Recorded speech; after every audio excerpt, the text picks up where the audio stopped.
Okay, so good day for those who are enrolled in Calculus 1. We are done with the power rule. So ngayon tayo, no? Ngayon tayo gamitin natin ng product rule. Okay, so for example, ano ba yung product rule, no? Let f of x equals f of x times g of x. So vice versa ito, no? Uh, Copy natin muna ang f of x, then the derivative of g of x, then plus g of x, derivative of f of x. Ito na siya, no? Copy natin ang f of x, then the derivative of g of x, plus g of x, then the derivative of f of x. Okay, so let's go to example para maintindihan natin. Differentiate two ways. First, by using product rule, then by multiplying the expression before differentiating. Compare your results as a check. Okay, so ganito siya, class, no? If you look at number 1,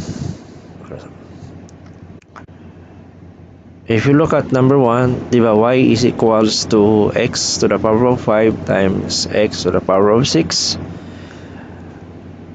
X to the power of 5 times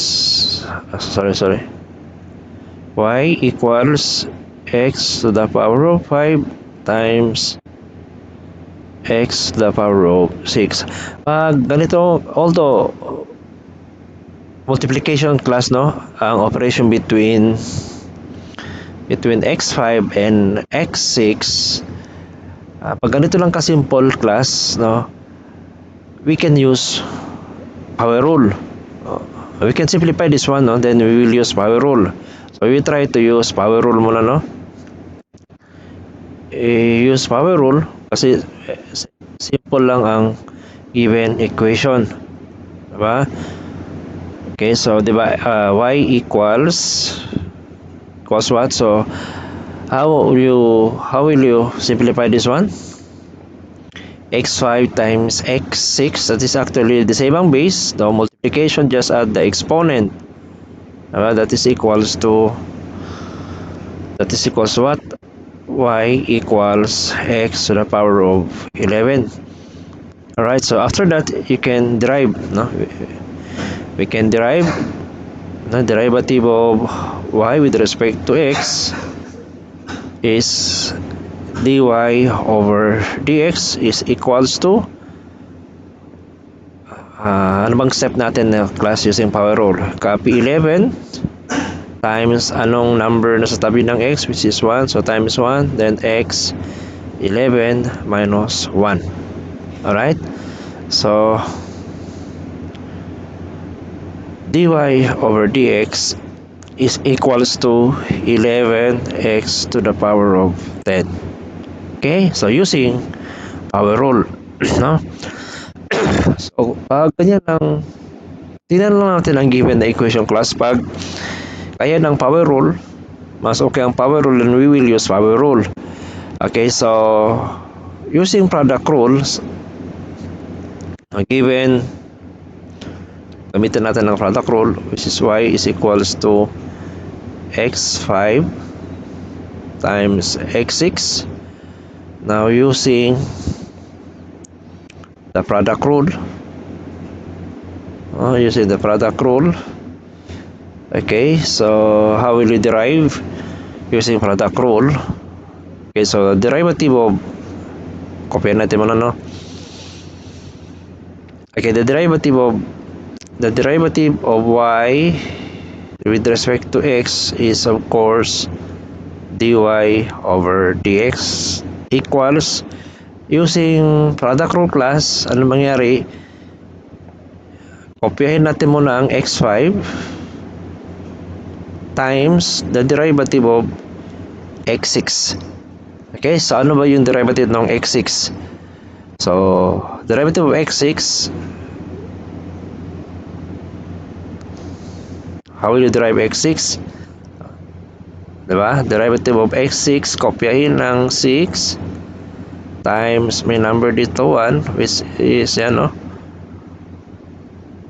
And then x 6 minus 1. This is equals to 6 times 1 is 6, then x to the power of 5. So meaning, ito class is